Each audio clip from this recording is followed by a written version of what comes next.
bridge, she wish I would've went exact. I still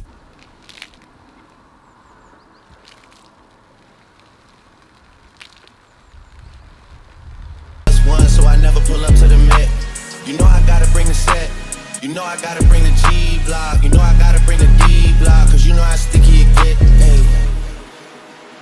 Vă salut, sunt Ștefan și în videoclipul de astăzi vreau să vă prezint cea mai populară mașină din lume. Este vorba despre ultimul Golf, și la propriu și la figurat. Volkswagen, das Auto. Das Apasă total singură. Das Auto. Golf 8 și 8 motive să ți-l iei. 8 pentru că mai mult de atât nu există. La bază un Golf, ca toate celelalte Golfuri, compartimentat la fel, confortul același, aceleași spații de depozitare, pe principiu același, nu de alta, este cea mai populară mașină, o mașină care s-a fabricat de peste 42 de milioane de modele. Un design frumușel, un design atât exterior cât și interior al mașinii frumos, care într-adevăr îți fură ochii cu lumini ambientale, cu navigație, cu bord digital, cu volan teșit. Da, până la urmă, cam încolo se duce tehnologia. Copiem din ce în ce mai mult mașini electrice, copiem Tesla, Vibe totdeauna este de comparație cu Tesla, în mod special acest infotainment. Aș vrea să le iau pe rând cele 8 motive. În primul rând, acest bord digital cu navigație, foarte bine închegate prin acest piano black, le încheagă pe amândouă incredibil de bine. Îmi place înclinarea bordului spre mine, îmi conferă mie mai multă siguranță în ceea ce privește poziția la volan. O poziție cât de cât sportivă, nu pot să numesc cea mai sport, dar se află pe acolo. Un al doilea motiv sunt butoanele pe touchscreen. Îmi place un pic faptul că tot ce regăsește mașina asta este touchscreen. Nu sunt adeptul chiar la tot, adică aș mai păstra câteva butoane normale. Și apasă total singură. De exemplu, butonul de climă este un pic cam ciudat, ai roșu cald aici, după trebuie să intri în climă și după tot sistemul de climă este din navigație. E un pic mai comod să mă uit la mașină să văd, da, vreau la picioare, apăs pe picioare, vreau în față și la picioare, apăs pe butonul de picioare. Aici deja, având toate astea aici, vrei un pic să te miști rapid, nu mai știi de unde. De exemplu, fiind totul digitalizat, am avut nevoie la un moment dat să nu mai am funcția de start-stop activă. Dacă nu m-am chinuit cu funcția aceea să aflu unde este, când acolo se află doar bara de sus, mă bucur totuși că au făcut și un shortcut cu cele mai importante funcții ale mașinii pe care le folosi destul de des. Un al treilea lucru care îmi place este volanul. Este un volan sport, frumos, teșit jos, cu comenzile necesare și padele. Nu am ce să cer mai mult, nu am ce să comentez, nu am ce să obiectez. Foarte frumos, piano plec aici, cu gaură în mijloc, cu comenzile necesare pe volan. Se ține foarte bine în mână. Următorul motiv este spațiul de depozitare. Îmi place că ai foarte multe compartimente de depozitare, aici la șofer, cotieră, partea de jos. Aici avem wireless charging-ul și în partea de la pasager avem foarte multe locuri de depozitare. O chestie care pentru mine este foarte importantă, îmi place să am foarte mult prin mașină. De la tirbușon până la un briceag, până la...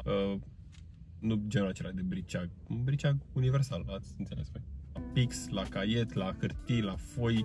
Habar n-am când am nevoie să las un bilețel cuiva, să mă grăbesc și trebuie să las un număr de telefon pe undeva. Mai de aceea îmi place să le ascund prin mașină, nu să fie la vedere. De aceea sunt adeptul major de depozitare. Un alt motiv pentru mine foarte important este spațiul. Nu mi se pare o mașină claustrofobă, se pare o mașină destul de irisită, spațioasă, am loc atât în dreapta cât și în stânga. Distanța între mine și pasager, nu stăm așa ca sardinele, ca într-un spring, sau să mă întind să-i deschid. Da, mai văzut pe net, se întinde și deschide ușa pasagerului direct din mașină. Da, deci este un Golf ca celelalte Golfuri, un Golf spațios, Golf gândit pentru toată lumea și pentru nevoile fiecăruia. Următorul motiv îmi place foarte mult este digitalizarea mașinii. Îmi place atât Apple CarPlay din mașină, care este foarte util. Eu duc lipsă de așa ceva, deci tânjesc foarte mult după funcția aceasta. Mai știți când am spus că îmi place digitalizarea? N-apăs pe absolut nimic și toate chestiile astea din mașină se mișcă singură. Singur se dă mai tare.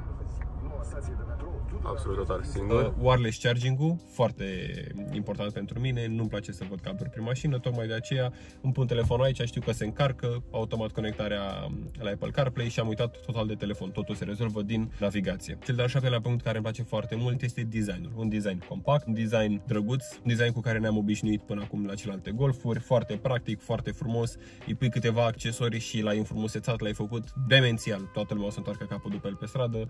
Acum depinde și de motorizare, dar dacă e prins pe benzină un motor de 2.0, i-ai pus un downpipe, i-ai pus ceva și lumea o să întoarcă capul după el mai mult ca sigur. În rest, designul mașinii nu mă dă cine știe ce pe spate, mi se pare că botul e îndreptat spre pământ, are un pic față de șoricar, nu știu dacă sunt doar eu care observă chestia asta sau nu, însă puteau să facă un pic mai altfel farurile, mi se pare un pic cam subțiri. Iar cel de-al 8-lea motiv este atenția la detalii. În primul rând vreau să încep cu acest schimbător de viteze, după cum vedeți cât de mic este și ce design drăguț are. Nu mai trebuie acum să am toată maneta aceea în față care se ocupe foarte mult spațiu și au dat seama că poate să fie aici poziționată foarte mic, o atingi cu 2 degete și îți selectezi treptele de viteză.